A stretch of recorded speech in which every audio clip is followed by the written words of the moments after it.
Salut les gars, j'espère que vous allez bien. Aujourd'hui on se retrouve dans une nouvelle vidéo. Alors c'est pas le décor habituel, mais c'est qu'en fait chez moi mes chaises se sont cassées. Donc maintenant je suis debout. Mais du coup je pense que je vais prendre un peu là pour mon décor, en tout cas pour les prochaines vidéos. Donc voilà, bref. Pour faire simple, on se retrouve dans une vidéo de foot. Ça fait super longtemps que j'avais pas fait de vidéo sur le foot. Et me revoilà avec une vidéo sur le foot. Aujourd'hui, on va parler donc de 3 histoires de 3 footballeurs qui étaient hyper famous, qui ont vraiment réussi dans le monde du foot et qui, d'un coup, se sont écrasés. J'espère que ce concept va vous plaire parce que je pense que je vais en refaire de plusieurs pour vous raconter donc plusieurs histoires de footballeurs. Donc c'est parti. Donc on commence tout de suite avec l'histoire de Royston Drenthe. Je suis désolée si je le dis pas bien. Donc c'est un joueur néerlandais. Il naît donc à Rotterdam en 1987. Hargneux donc sur le terrain, il se voit surnommé Pitbull. Juste tout ça, tout simplement. En 2007, pour 14 millions d'euros, il est transféré au Real de Madrid.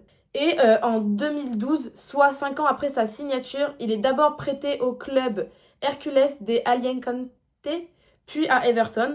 En fin de contrat avec le Real de Madrid et ne trouvant plus de club, il reste donc 6 mois sans contrat, sans contrat, pardon, je n'arrive pas trop à dire sans, bref. Et finalement, il s'engage donc avec le club russe, le FK Aliana Vladikavka. Je ne sais pas si je l'ai bien dit, mais excusez-moi. Donc là, les gars, on va bien rire. Donc, avec ce club russe, il fait juste 6 matchs. Puis, il annonce qu'il va repartir en Angleterre pour 3 saisons au club Reading FC. Puis, en fait, finalement, il est prêté à Sheffield Wednesday. Et lors de la première moitié de la saison, il part avec le club turc Kayseri Erciyesspor. Voilà. Ensuite, ce n'est pas fini les gars. À la fin de la saison, il part aux Émirats Arabes Unis pour le club Banyas SC. Cependant, en juin, il se retrouve de nouveau sans contrat. Et voyant que le club belge avec qui il avait prévu d'aller, ça marche pas trop, il annonce la fin de sa carrière en 2017. Fin de carrière dans le foot, mais début de carrière dans le rap, puisqu'il se lance dans le rap en 2017 sous le nom de Roya Two Faces. Mais un an après avoir commencé sa carrière de rappeur, il se retrouve de nouveau un club de foot, le Sparta Rotterdam. Et donc, bon, je pense que vous commencez à être habitués. Le Boug, il y reste même pas un an. Puis, il part à Kozake Boys. Puis, un an après, il part en Espagne. Et en fait, on a un peu perdu sa trace. On ne sait pas où il est, etc., de ce qu'il a fait. Je trouve son histoire, elle est quand même ouf parce que, il a été vendu pour 14 millions d'euros au Real de Madrid. Et ensuite, il a complètement plongé, en fait. C'est une folie. Ensuite, on part sur la deuxième histoire. Donc, c'est l'histoire de Adriana Leite Ribeiro. Donc, c'est un footballeur brésilien qui est né à Rio de Janeiro en 1982. Il commence le foot à l'âge de 7 ans dans le club le plus populaire du Brésil, donc le Flamengo. Avec les moins de 17 ans, il remporte les championnats du monde et il rejoint la sélection nationale l'année d'après. Il est donc repéré et il part à l'Inter de Milan. Mais en fait, il est finalement prêté à l'ACF Fiorentina. Pardon, j'ai du mal à le dire. Puis, il est aussi prêté à Parme AC.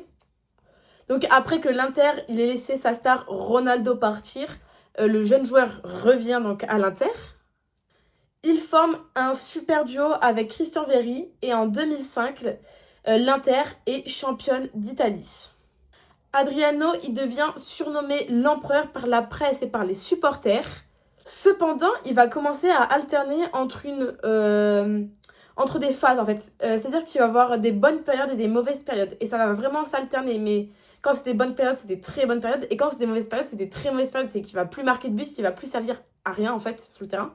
Et donc, en fait, il finit par exaspérer certains supporters. Et malheureusement, en 2004, il perd son papa. Et c'est une épreuve qui ne se remettra jamais. Donc là, il va faire, en fait, après le décès de son père, il fait face à des problèmes de surpoids. Il arrive saoul aux entraînements. Et il profite, en gros, qu'il ait une infirmerie pour aller dormir, quoi. Enfin, en mode, il dit qu'il s'est fait mal et il va dormir. Donc il reste juste une saison de plus avec l'Inter avant d'être en 2007 prêté au club de Sao Paulo.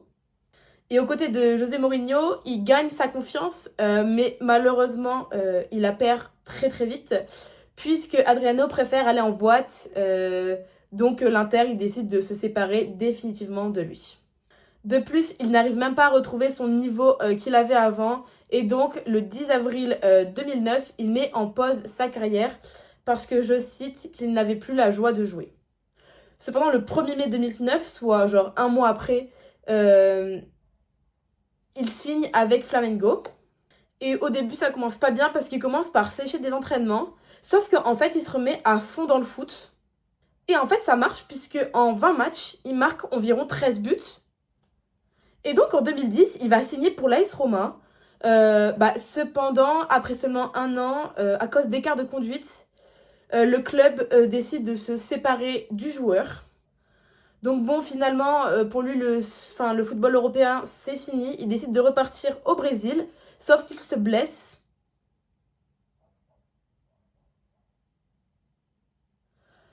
Mais c'est une blessure, on n'en sait même pas aujourd'hui la cause, on ne sait même pas ce qu'il a eu, puisque le président du club l'avait appelé pour avoir une discussion au sujet de cette fameuse blessure, et il ne s'est jamais présenté. Donc là, c'était son 6e avertissement et le président, il décide de le virer, quoi. Après ça, il a plus refait parler de lui, en tout cas dans de grands clubs de foot. Et pour la petite anecdote, c'est un joueur qu'on a fait y voir sur nos terrains français, mais ça s'est jamais fait, il a jamais signé, mais on aurait pu la voir sur nos terrains. On arrive à notre 3e et dernière histoire, et on va parler de Hakim Mastour. Donc c'est un footballeur marocain qui naît en 1988 en Italie. Donc lui, il débute sa vie en Italie et il est repéré lors d'un tournoi par l'AC Milan. Donc quand même, vous commencez le foot, vous faites repérer comme ça sur un tournoi insignifiant, j'ai envie de dire. Donc il est promis à un bel avenir dans le monde du football. Sauf qu'en fait, il est repéré tellement jeune qu'il ne peut pas quitter sa famille. Quand il arrive à l'âge où en fait il peut enfin quitter sa famille, il n'y a pas que l'AC Milan qui est sur lui. Non, alors je vais vous citer les clubs. On a les deux Milan, donc l'Inter et l'AC Milan, le Real de Madrid, Manchester City, la Juventus et Barcelone. Juste ça. Voilà. Sauf qu'il y a quand même un club qui est hyper investi, c'est l'AC Milan qui l'avait repéré depuis le début. Et je pense qu'ils étaient un peu en mode, c'est nous qui l'avons repéré, les autres clubs, vous ne l'aurez pas. Puisque l'AC Milan offre 500 000 € à son club. Donc c'est tout naturellement que Hakim, il part à l'AC Milan, quoi. Alors qu'il n'a que 15 ans, il fait ses premiers entraînements avec l'équipe pro.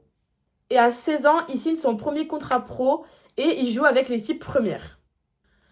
Cependant, peut-être qu'il joue au début, mais en fait, plus les matchs avancent, moins il va jouer.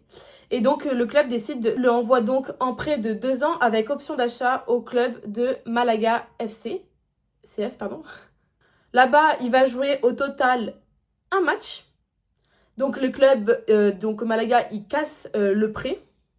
Il retourne à Milan donc, mais aussi vite arrivé, aussi vite reparti. Il est prêté au club néerlandais PEC Zwolle pour une saison avec option d'achat de 17 millions d'euros. Sauf que les saisons, elles commencent à se ressembler, c'est pas trop sa saison. Il joue 6 matchs et il marque 0 but, quoi. C'est donc le retour à Milan. Et durant la saison, il ne joue aucun match. La saison 2017-2018, c'est 0. Et donc, c'est quand même un joueur qui a envie de jouer. Et donc, pour un nouveau départ, il se dit, je vais aller jouer en Grèce. Et donc, il part en Grèce avec le club, Pass Lamia. Cependant, les saisons, on dirait que c'est des copier-coller. C'est-à-dire que là-bas, il va jouer 6 matchs et mettre 0 but. Et il quitte donc le club pour revenir en Italie. Il engage pour 3 saisons avec le club Regina. Cependant, les 2 premières saisons ne sont pas du tout concluantes et il est prêté au club Carpi FC. C'est à ce club-là qu'il va marquer son premier but en tant que professionnel. Et en 2021, c'est lui qui va résilier son contrat. Et donc, après être resté 1 an sans club, il décide de partir au Maroc pour rejoindre le club Renaissance Zemamra. Puis, 1 an après, il rejoint le club Union Touarga. C'est une affaire à suivre. Voilà.